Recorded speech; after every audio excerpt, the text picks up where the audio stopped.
Hello all. I have a 2017 Chevy Sonic, and I'm going to be replacing the fuel pressure sensor. I looked at older vehicles, and on older vehicles the pressure sensor was actually up next to the fuel tank. For the newer models, at least for my year, the sensor is actually up in the engine compartment. I'm going to show you where it's at. So is your air box. And right down in there, if you can see, I'm going to take a screwdriver and point to it. Right there is your fuel pressure sensor. Right there. My hand's in the way, I apologize. So to change this out, I'm going to actually take the hose off just for ease of access. Pull the clip, pull it off. I have my battery disconnected already. Be wearing safety glasses just in case I get any fuel spray, and be ready for a little bit of cleanup.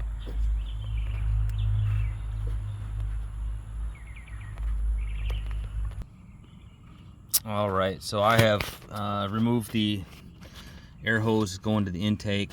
You can see I have the sensor right there. I've actually taken a wrench and spun it, loosened it just a little bit so you can see this clip on top, right? So to remove this little white piece has to come back like this. So I don't know if you can see that.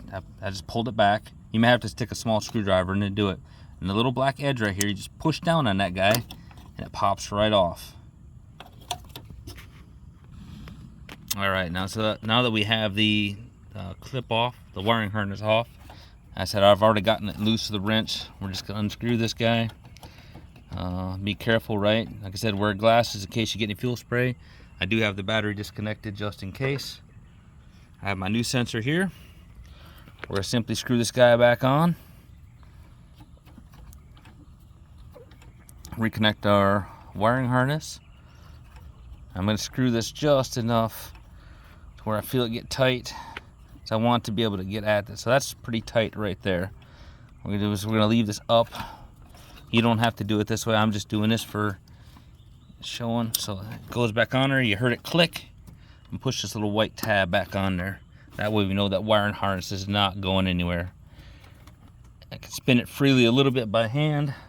I have a 5/8 wrench.